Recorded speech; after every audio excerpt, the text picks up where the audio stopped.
Relic Radio.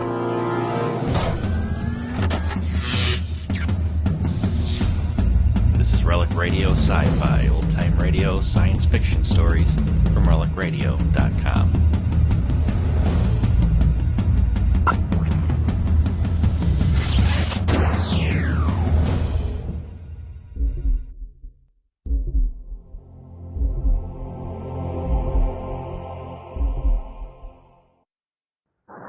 How would you like it if they wrote a story about your boy and called it Deedle Deedle Dumpling, My Son, X1?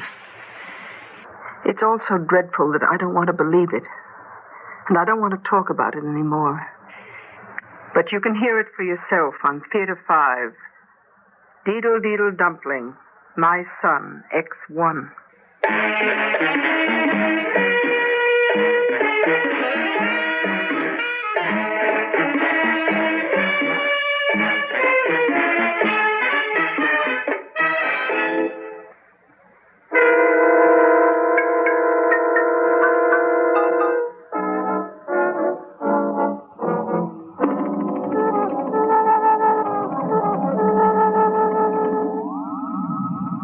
It was the faint hum of the blue-green glow that first drew me to the baby's room that night. A glowing, shimmering, aluminum clam-shaped thing was parked outside the window.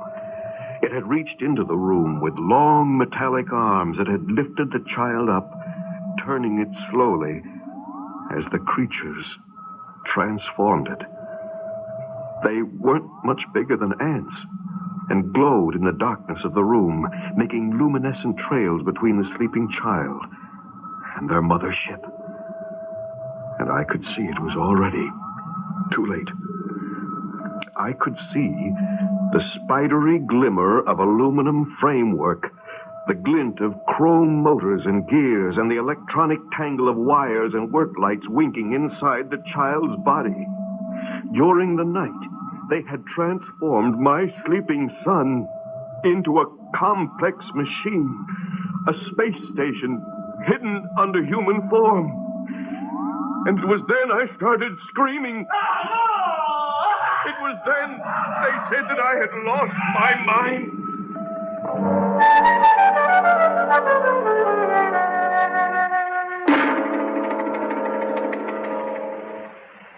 Dad, can I have the car?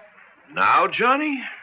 It's almost midnight. I know. Are you finished with your homework, son? Yes, Mother. Well, what do you want the car for at this hour?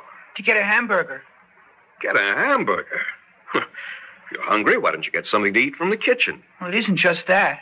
What is it, son? Well, all the kids decided to meet at the Cozy Corner for a hamburger after we got our studying done. At midnight?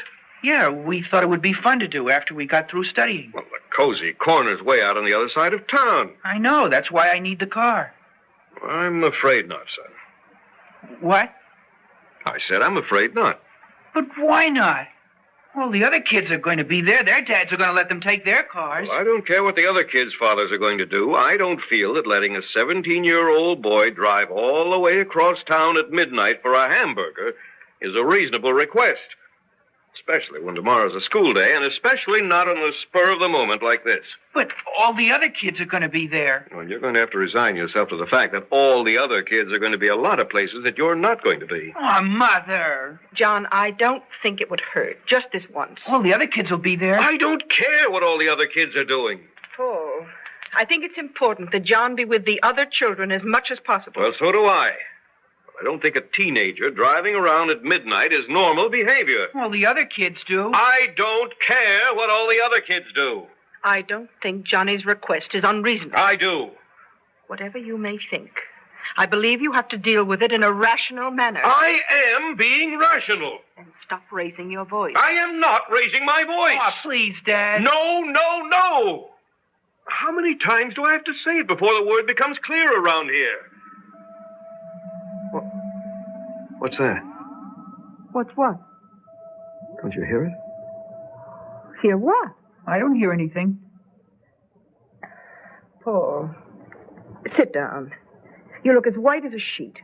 Dad, can I have the car tonight? Yes. Yes, go on, take it. I won't be using it. Thanks, Dad. I'll be back before 1.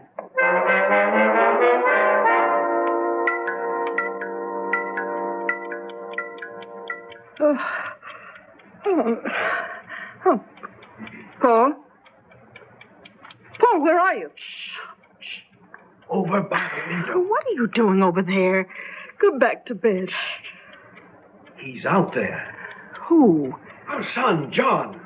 Oh, what's he doing? He's just sitting out there staring at the stars. Well, tell him to come in. It's after 2 in the morning. He's been sitting in that same position for over an hour now. Well, maybe he's fallen asleep. No, he's got his eyes wide open, staring up at the stars. Well, what do you suppose he's doing? He's communicating with them again. Oh, Paul, let's not start that. His eyes are fixed, wide open. His head is like a stone. His whole body is as immobile as a machine. Paul. I tell you, he isn't human. Paul, come away from that window. He's not a human being at all. He's an outcast from outer space. Paul, do you hear me? Come away from that window. You don't believe me, do you? Oh, Paul. We've been all through this before. You didn't believe me then, and you don't believe me now. Paul, it's all too fantastic. I tell you, I saw them that night working on him in his crib. Paul. I saw how they'd taken him over and replaced portions with an interior of metal. Paul, please. I tell you, he's not a human being at all. Oh, I know he's built to look and feel and grow like a normal boy on the outside. But on the inside, he's all gears and wires and motors. Paul, please. We've been all through this before, and you know it isn't true. I saw it. Paul, the first time this unpleasantness happened, I wasn't sure at first. Anything is possible, and I couldn't believe that any man, not even an insane man, would try to murder his own son in his crib, but I wasn't sure. So I took him to every pediatrician I could find. He was tested by specialists. He was x-rayed, electroencephalographed. His blood was tested. He was measured by anthropologists and psychologists. He was found normal in every way. You read the reports. You know it. Not a trace of metal was found. Not a wire, not an impurity, not a foreign substance of any kind. Even his chemical balance was perfect. Johnny was just a normal, healthy baby. And now he's grown into a normal, healthy boy. What would you say if I told you that right now, right this very minute, he's sitting in the car with his head thrown back, his eyes fixed on the stars, and that right this very minute, there are 2 blue-green rays of light coming from his eyes, probing the sky. Now, Paul. Don't take my word for it. Come to the window and see for yourself. Paul, please. Come on, right now. Oh, don't pull at me. Oh, all right. There now. See? Look for yourself. There's nothing out there. What? The car's not even there. It's parked in the garage. How could it be? We would have heard the motor start, the car door slam. Paul, I think it's time we sat down and had a talk. His room. What? His room. He couldn't possibly be in bed yet. Oh, Paul, that's insane. Come on. Paul, don't do this. This is time. Here. You see, I told you. Sleeping? You wait here. I'm going to cover him up. How could he get here? Nobody could move that fast. Keep your voice down. Come on. We have to leave him alone. Now, you and I have got to sit down quietly and discuss this thing. But I saw him outside. That's impossible. I saw him outside in the car, Martha. I swear that I honestly saw him. How could he possibly get the car into the garage without our hearing him and upstairs into bed instantly? I don't know. I suppose you're going to say it's because he isn't human, because he's really some kind of advanced space mechanism of some kind. Yes? Paul, look, suppose everything you say is true. Suppose he really is nothing but a shell housing a space station with little creatures inside. What would be the harm in that? He's not hurting anybody. Because the beings who took him over are hostile. They're going to invade us. If they can take him over, they can do it to anybody. Oh, Paul. Darling, I love you. I love you very much, but I can't afford to let this happen again. There's nothing wrong with Johnny. The last time you started talking like this, you tried to kill him in his crib. I don't want either of you hurt. There is nothing wrong with Johnny. But if I hear you mention or even suggest anything like this again, I'll have you committed again. Do you understand? Yes, Martha.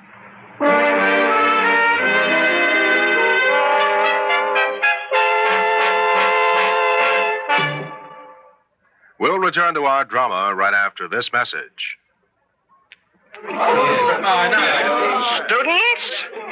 Students, we're going to talk about how to inhale a cigarette the way real smokers do.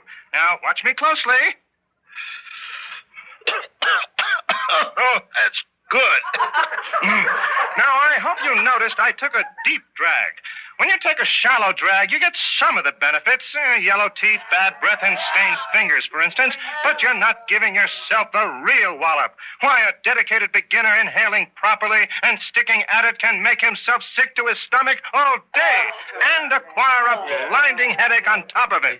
Furthermore, if he continues to practice faithfully, he can get so short of breath he can hardly breathe at all. That's a real smoker for you. Now, where did I put that cigarette? Well, see, I've just burned a big hole in my hat. Class dismissed. Other things can happen with cigarettes, too. Ask your American Cancer Society.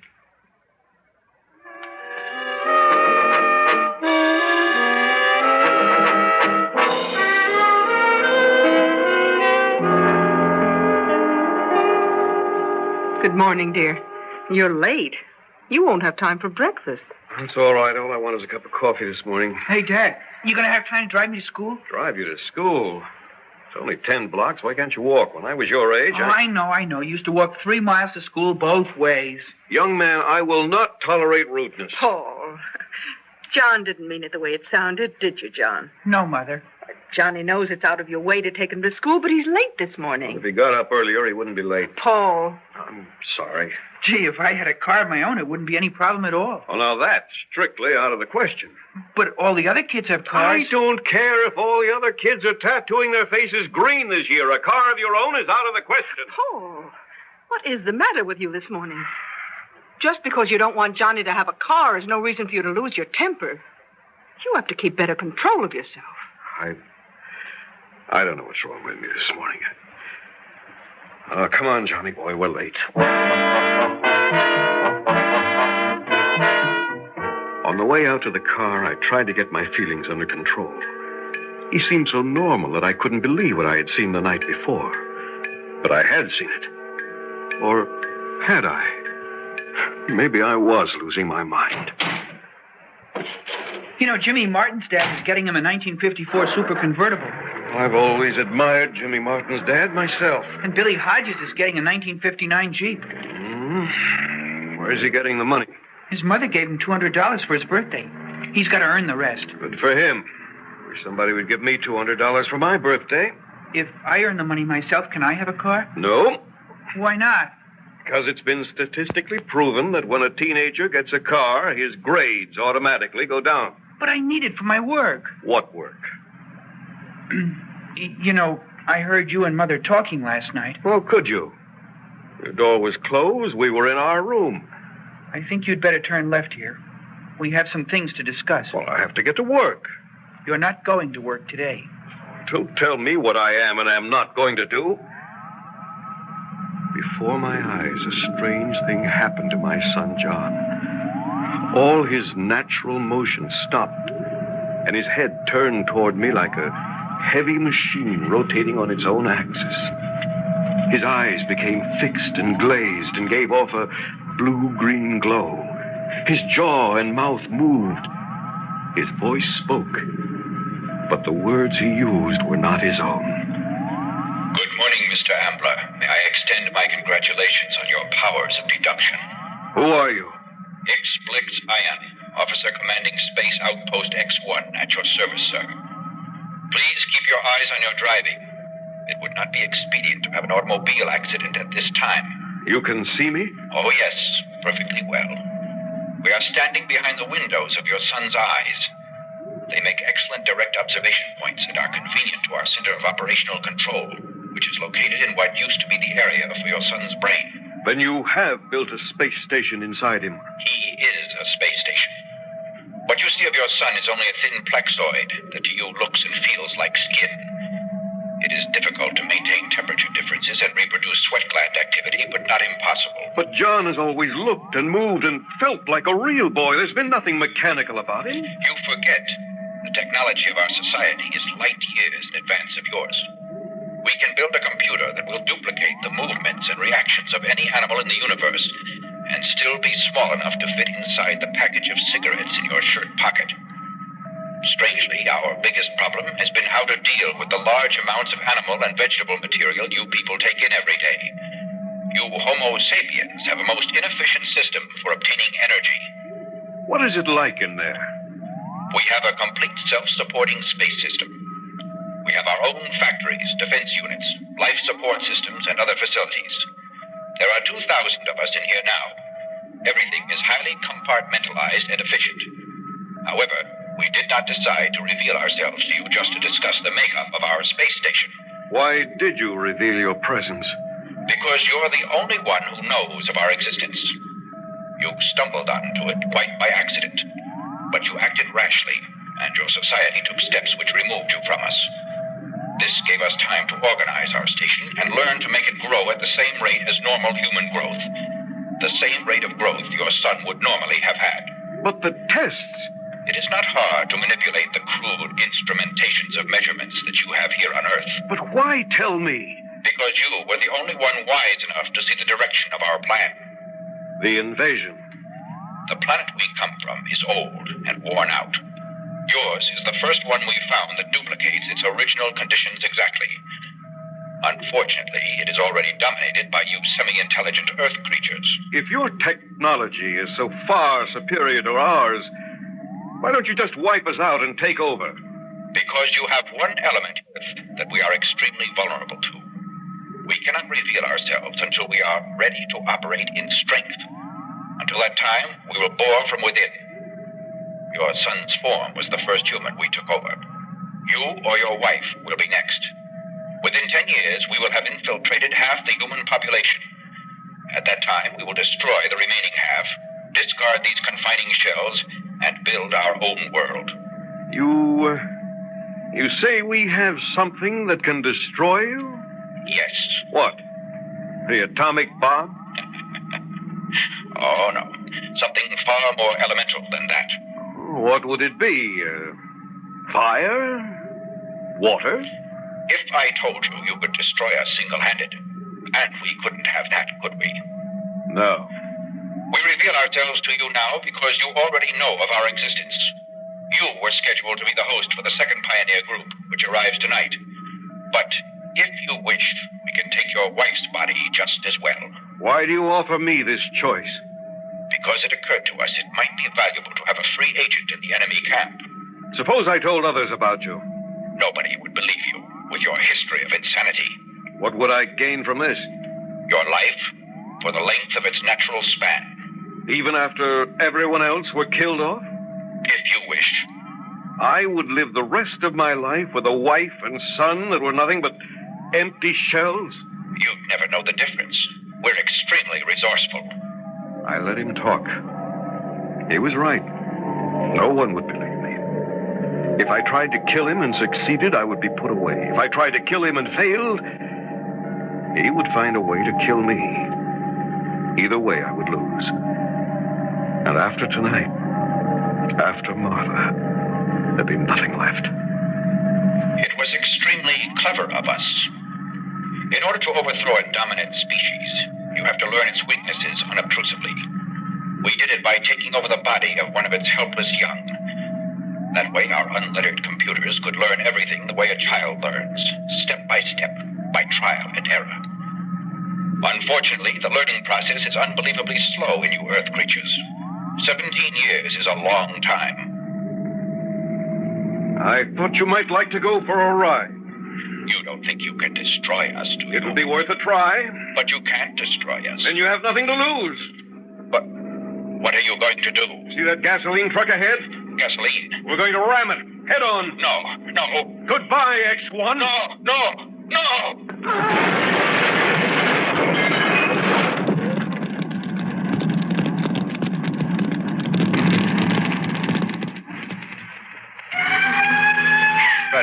all of yourself, Mrs. Ambler. We'll be there in a few minutes. Consider yourself lucky to have one of them survive that crash. Yes, but is he all right?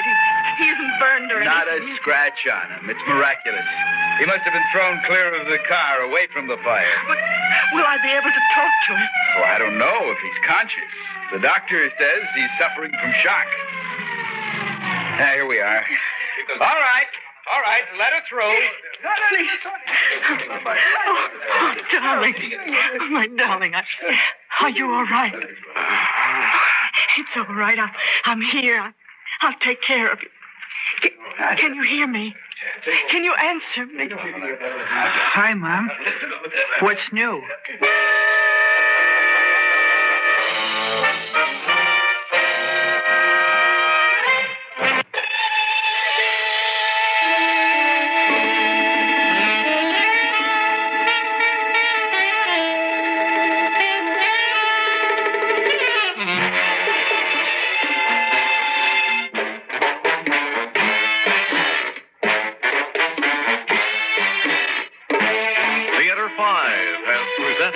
Deedle Deedle Dumpling, My Son X1, written by George Bamber and directed by Warren Somerville. In the cast, Bryna Rayburn, William Griffiths, William Mason, and Peter Fernandez. Audio engineers Neil Pultz and Marty Folia. Sound technician Ed Blaney. Script editor Jack C. Wilson. Original music by Alexander Vlastotsenko. Orchestra under the direction of Glenn Osser.